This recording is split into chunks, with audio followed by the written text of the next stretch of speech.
ನಮಸ್ಕಾರ ವೀಕ್ಷಕರೇ, welcome to ನಮಸ್ತೆ ಇಂಡಿಯಾ ಕುಕಿಂಗ್ ಚಾನಲ್. ಇವತ್ತು ನಮ್ಮ ಚಾನಲ್ನಲ್ಲಿ ಸುವರ್ಣಗೆಡ್ಡೆ ಪಲ್ಯ ಮಾಡೋದು ಹೇಗೆ ಅನ್ನೋದನ್ನು ನೋಡೋಣ. 400 ಗ್ರಾಂ ಸುವರ್ಣಗೆಡ್ಡೆಯನ್ನು ತಗೊಂಡಿದ್ದೀನಿ. ಇದರ ಸಿಪ್ಪೆಯನ್ನು ತೆಗಿಬೇಕು. ಸಿಪ್ಪೆಯನ್ನು ತೆಗೆದಾದ್ಮೇಲೆ ಒಂದು ಬಾರಿ ತೊಳಿಬೇಕು, ಮಣ್ಣು ಅಂಟ್ಕೊಂಡಿರುತ್ತೆ. ಒಂದು ಬಾರಿ ತೊಳೆದಾದ್ಮೇಲೆ ಈ ರೀತಿ ಸ್ಲೈಸ್ ಮಾಡಿ ಮತ್ತೆ ಇದನ್ನು 2 ಬಾರಿ ತೊಳೆದಿಟ್ಟಿದ್ದೀನಿ. ಪಲ್ಯಕ್ಕೆ ಬೇಕಾಗಿರುವ ಸಾಮಗ್ರಿಗಳನ್ನು ನೋಡೋಣ. ಸಣ್ಣದಾಗಿ ಹೆಚ್ಚಿರುವ ಮೀಡಿಯಂ ಸೈಜ್ನ 2 ಈರುಳ್ಳಿ, 1 ಕಡ್ಡಿ ಕರಿಬೇವಿನ ಸೊಪ್ಪು, 1 ದೊಡ್ಡ ಸೈಜ್ನ ನಾಟಿ ಟೊಮ್ಯಾಟೊ, 1 ಮುಷ್ಟಿಯಷ್ಟು ಕೊತ್ತಂಬರಿ ಸೊಪ್ಪು, 1/2 ಬೆಳ್ಳುಳ್ಳಿಯನ್ನು ಈ ರೀತಿ ಜಜ್ಜಿಟ್ಕೊಬೇಕು.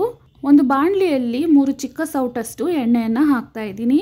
ಎಣ್ಣೆ ಬಿಸಿ ಆದಮೇಲೆ ಅರ್ಧ ಸ್ಪೂನ್ ಸಾಸಿವೆ ಪೂರ್ತಿಯಾಗಿ ಸಿಡಿದಾದ್ಮೇಲೆ ಈರುಳ್ಳಿ ಕರಿಬೇವಿನ ಸೊಪ್ಪನ್ನು ಮೊದಲಿಗೆ ಹಾಕ್ತಾ ಇದ್ದೀನಿ.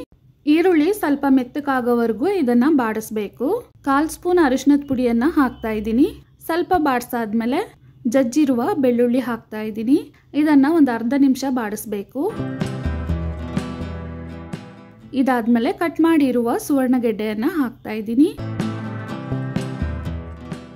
2 ಸ್ಪೂನ್ ಫುಲ್ ಆಗಿ ಅಚ್ಚ ಖಾರದ ಪುಡಿ ಮತ್ತು ಧನಿಯಾ ಪುಡಿಯ ಮಿಶ್ರಣ, ರುಚಿಗೆ ತಕ್ಕಷ್ಟು ಉಪ್ಪು, ಅಂದಾಜಿಗೆ 1/4 ಸ್ಪೂನ್ ಅಷ್ಟು ಹಾಕ್ತಾ ಇದ್ದೀನಿ. ಇದನ್ನ ಒಂದು ಬಾರಿ ಚೆನ್ನಾಗಿ ಮಿಕ್ಸ್ ಮಾಡಬೇಕು. ಸುವರ್ಣಗೆಡ್ಡೆ ಮುಳುಗುವಷ್ಟು ನೀರನ್ನು ಹಾಕ್ತಾ ಇದ್ದೀನಿ.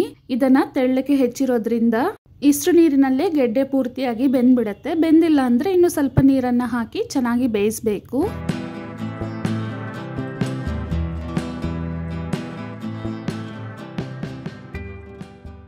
ಸುವರ್ಣಗೆಡ್ಡೆ ಒಂದು 1/4 ಭಾಗ ಬೆಂದ್ಮೇಲೆ ಟೊಮೆಟೊ ಹಣ್ಣನ್ನು ಕಿವುಚ್ತಾ ಇದ್ದೀನಿ. ಚೆನ್ನಾಗಿ ಹಣ್ಣಾಗಿರುವ ನಾಟಿ ಟೊಮೆಟೊವನ್ನು ಬಳಸಿ.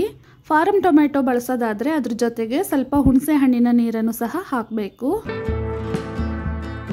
ಸ್ಟವ್ ಅನ್ನ ಮೀಡಿಯಂ ಫ್ಲೇಮ್ನಲ್ಲಿ ಇಟ್ಟು ಸುವರ್ಣಗೆಡ್ಡೆಯನ್ನು ಪೂರ್ತಿಯಾಗಿ ಬೇಯಿಸ್ಕೊಳ್ತಾ ಇದ್ದೀನಿ.